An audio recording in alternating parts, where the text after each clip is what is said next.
നമസ്കാരം. പ്രാവിൻകൂട് ഷാപ്പ് എന്ന് പറയുന്ന സിനിമ കണ്ടു. നവാഗതനായിട്ടുള്ള ശ്രീരാജ് ശ്രീനിവാസനാണ് സിനിമ എഴുതി സംവിധാനം ചെയ്തിട്ടുള്ളത്. ബേസിൽ ജോസഫ്, സൗബിൻ ഷാഹിർ, ചെമ്പൻ വിനോദ് ജോസ്, ചാന്ദിനി ശ്രീധരൻ തുടങ്ങിയവരൊക്കെയാണ് സിനിമയിൽ പ്രധാനപ്പെട്ട താരങ്ങളായിട്ട് എത്തിയിട്ടുള്ളത്. ഈ സിനിമ കണ്ടപ്പോൾ എനിക്ക് തോന്നിയിട്ടുള്ള കാര്യങ്ങൾ, സിനിമയെക്കുറിച്ചുള്ള എൻ്റെ വ്യക്തിപരമായിട്ടുള്ള അഭിപ്രായങ്ങൾ തുടങ്ങിയവയൊക്കെയാണ് വീഡിയോയിൽ. ടാക്കിസ് മീഡിയയുടെ പുതിയൊരു അധ്യായത്തിലേക്ക് ഒരിക്കൽ കൂടി സ്വാഗതം. ഒരു മർഡർ ഇൻവെസ്റ്റിഗേഷൻ സ്റ്റോറി അത്യാവശ്യം ഡാർക്ക് ഹ്യൂമറൊക്കെ ചേർത്ത് അവതരിപ്പിക്കാനുള്ള ഒരു ശ്രമമാണ് പ്രാവിൻകൂട് ഷാപ്പ് എന്ന് പറയുന്ന സിനിമ. ഈ സിനിമ എനിക്ക് പേഴ്സണലി ഒരു ശരാശരി അനുഭവമാണ് നൽകിയിട്ടുള്ളത്. ബേസിക്കലി ഇതിൽ ഈ ഡാർക്ക് ഹ്യൂമറായിട്ട് ഉപയോഗിച്ചിട്ടുള്ള നമ്പറുകളിൽ ഭൂരിഭാഗവും ചീറ്റിപ്പോയിട്ടുള്ളൊരു ഫീലായിരുന്നു എനിക്ക് കിട്ടിയത്. കാരണം അതിൽ പല തമാശകളും വരുമ്പോൾ നമുക്ക് നിർവികാരമായിട്ടുള്ളൊരവസ്ഥയായിരുന്നു. കുറച്ച് നമ്പറുകളൊക്കെ ഏറ്റിട്ടുണ്ടെന്ന് പറയാം, കുറച്ച് തമാശകളൊക്കെ വളരെ നന്നായിട്ട് തന്നെ വന്നിട്ടുണ്ട്. പക്ഷേ ചിലതൊക്കെ ശരിക്കും ഭയങ്കര വളിപ്പ് ലെവലിലേക്കൊക്കെ പോകുന്ന തരത്തിലായിരുന്നു പേഴ്സണലി അനുഭവപ്പെട്ടിട്ടുള്ളത്. കാരണം നമ്മൾ ഒരുപാട് തവണ കേട്ടിട്ടുള്ള ഈ സോഷ്യൽ മീഡിയയിലും മറ്റുമൊക്കെ വന്നിട്ടുള്ള തരത്തിലുള്ള ആ ഒരു പാറ്റേണിലുള്ള ഒന്ന് രണ്ട് തമാശകളൊക്കെ ഉണ്ടായിരുന്നു.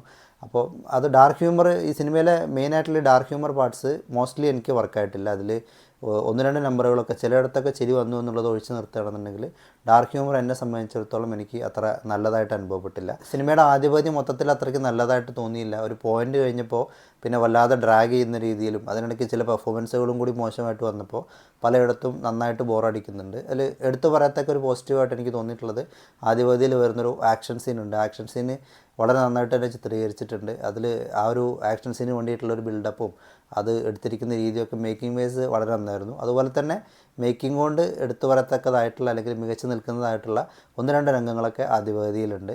അതിനപ്പുറത്തേക്ക് കാര്യമായിട്ടുള്ളൊരു സംഭവവികാസങ്ങളൊന്നും നടക്കുന്നില്ല. ഒരു തൃപ്തി നൽകാത്ത രീതിയിലാണ് എന്നെ സംബന്ധിച്ചിടത്തോളം ആദ്യപാതി കടന്നുപോയിട്ടുള്ളത്.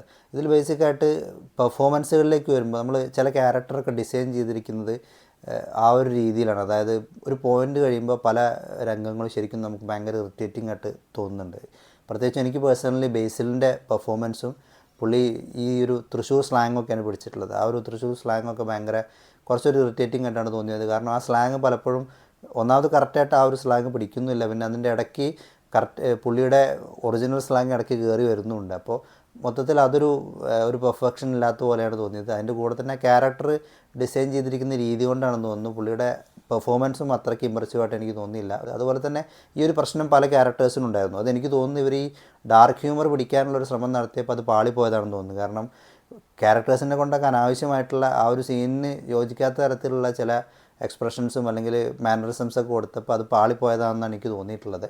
അങ്ങനെ ഒരു പ്രശ്നം സിനിമയിൽ ഉടനീളം കണ്ടു. അതിൽ പെർഫോമൻസ് വൈസ് എടുത്തു പറയാൻ തോന്നിയിട്ടുള്ളത് ശിവജിത്തിൻ്റെ പെർഫോമൻസ് തന്നെയാണ്. ബാബു എന്ന് പറയുന്ന കഥാപാത്രമായിട്ട് എത്തിയിട്ട് ഉള്ള ശിവജിത്ത് വളരെ നന്നായിട്ട് തന്നെ ക്യാരക്ടർ ചെയ്തിട്ടുണ്ട്. നേരത്തെ പറഞ്ഞ പോലെ ആക്ഷൻ രംഗങ്ങളിലും അല്ലാത്ത സീനിലൊക്കെ പുള്ളി കൃത്യമായിട്ട് ആ ഒരു ക്യാരക്ടർ പിടിച്ച് തന്നെ മുന്നോട്ട് പോയിട്ടുണ്ട്.